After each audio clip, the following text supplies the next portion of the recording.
Hey, Jeannie, who's our guest on the Energy Nerd Show today? It is David Schlissel. Hi, David. It's so good to see Hey, you. David Schlissel. Hi, Jeannie. It is. It's great to see you guys. Yeah, I'm excited to learn about these small modular reactors. I was going to say David Schlissel is a rock star, and then I thought uranium star, and then I thought, Don't even really? make a joke. No, No, yeah, no, I don't even don't try. even Don't have. even I try. just Yeah, it's fantastic to see you, and I'm looking forward to hearing what you have to say about small modular nuclear reactors. Well, it's funny because it's basically, as Yogi Berra, that great philosopher, once said, this is really deja vu all over again from what you and I did in the first decade of this century and what we did in the 70s and 80s. Pointing out cost overruns and schedule delays and bogus estimates. Oh, absolutely. A year ago this month, we issued a report about the SMR that one company, NewScale Power, is proposing to build. And we said that one of the risks was the cost would go up. They said we didn't know what we were talking about.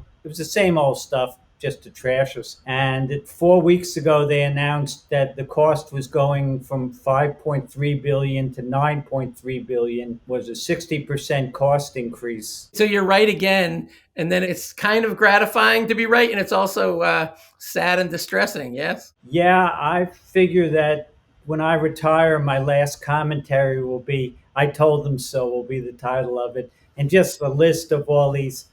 I mean, I warned them not to build the Vogtle nuclear plants, and the cost went up. But I'm not here to talk about me. We've been doing a lot of work over the last year and a half, looking at the new proposals to add, some say, hundreds of new nuclear plants to address climate change. And we have the same concerns about cost and schedule, the ability of nuclear, because it takes so long to design and build them, to have a meaningful impact on CO2 emissions in the short term. So you have data on the schedule estimates and actuals? Yes, we do. My first slide shows how the nuclear industry has been wrong, claiming how quickly they could build new nuclear plants. For example, the two nuclear units currently under construction in Georgia, Vogtle units 3 and 4. Originally, the company, Southern Company, who's building them, claimed that they would be completed in roughly 4 to 5 years. And that was supposed to be the end of 2017. And as we sit here and talk in 2023, the first unit is supposed to go online in 3 months. So they're roughly 7 years overdue, and the cost has gone up by 140%. But again, that's par for the course with the nuclear industry. I remember when we worked together, I'd come in your office and go, "Up, look at this, another new estimate for the cost of some nuclear plant." And it'd always be a billion or two above the last one. Right. And here it's more than a billion. I mean, it's gone up a lot. The average cost of power from the Vogtle plants, the Georgia PSC staff estimates that it will be somewhere in the range of $160 per megawatt hour, which you can get roughly 4 megawatt hours of solar in Georgia for about the same price. And the PSC staff just filed testimony that said this plant will never produce a benefit for ratepayers. And it's such a travesty. can you just back up a minute and say why are they called small? Can you talk about the scale? Were people really hopeful that the smaller scale would make a difference in all these problems? When you look at a nuclear power plant, there's one big reactor inside. You see the concrete containment building. For a small modular reactor, the proposal of this company, NewScale, would be somewhere between 4 and 12 smaller reactors, adding up to, say, 460 or 920 megawatts of power instead of one big reactor for that amount. And they claim building these modular reactors will mean they'll be cheaper and they can be built in less time. Whereas Vogtle, as of March, it will be 10 years since they began the nuclear construction at the project site. This company, NewScale Power, claims that they can build their modular reactors, which might total 900 or more megawatts, in 3 years. But I see in your first chart, the estimates are like, 3 to 5 years, but the reality is 8 or 10 years or more. Yes, that's happened for nuclear power plants around the world. It's kind of funny. In the 70s and 80s, the costs of nuclear power plants, the actual costs would triple what originally was claimed for the projects, and it took twice as long to build them. So in the 1990s, the industry had a renaissance, it hoped, and said, well, we've got new reactor designs that we can build faster and cheaper. And what did that get us? It got us Vogtle, which is 7 years overdue and $34 billion for two reactors.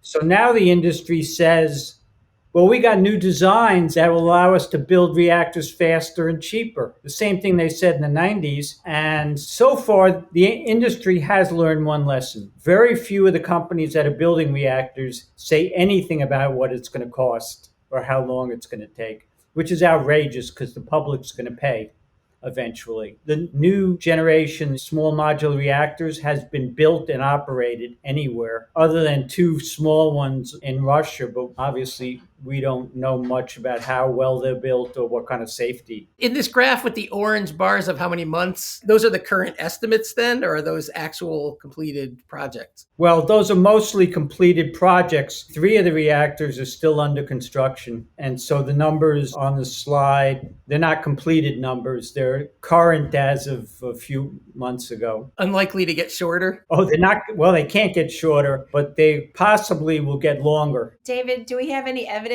that the cost of small modular reactors is going up? Yes, we do. Over the last 6, 7 years, the cost of building what's considered the lead SMR, because it's already gotten approval for aspects of its design from the U.S. Nuclear Regulatory Commission, the cost has gone from $9,300 a kilowatt to $20,000 a kilowatt, both in 2022 dollars. I haven't completed a detailed comparison of that cost to the cost of the Vogtle nuclear plants, but it's not going to be far apart. And the project is not going to ask for a license from the NRC for a year.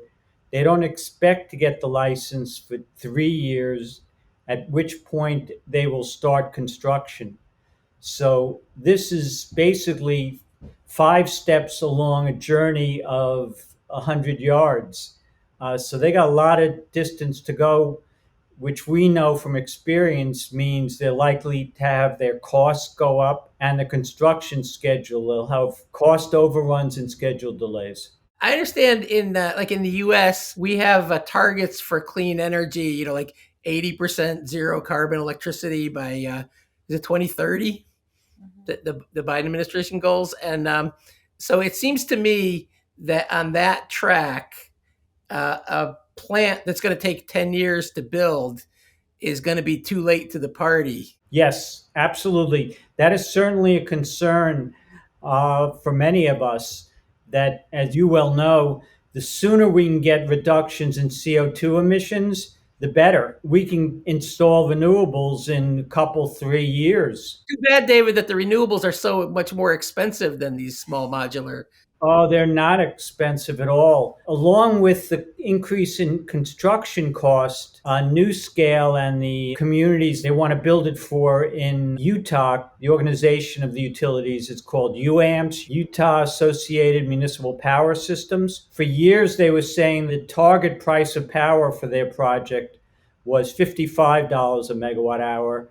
Then a couple of years ago, they raised that to 58. And earlier in January, they announced that the cost had gone up to $89 per megawatt hour.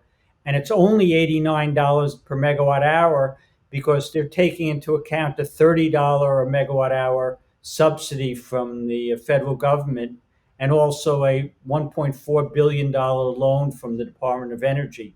Without those two subsidies, the cost would be somewhere in the range of probably $150, $160 per megawatt hour. So can you compare that price to what renewable energy costs? Sure. We have looked at the annual technology baseline put together, I think, by the National Renewable Energy Lab. And at $89 a megawatt hour, the cost is much higher than offshore wind, onshore wind, solar with storage, or solar without storage. That's the estimate of the federal government. What they claim is they'll ramp up power, ramp down power to follow renewables. If they do that, the cost goes way up because, as you know, most of the costs of a nuclear plant are fixed. So if you generate less power by ramping up and down, then the cost per megawatt hour will go up and could go way up. There are cheaper ways to do it with existing technologies. As a new book by Mark Jacobson from Stanford's called No Miracles Needed, and that's true.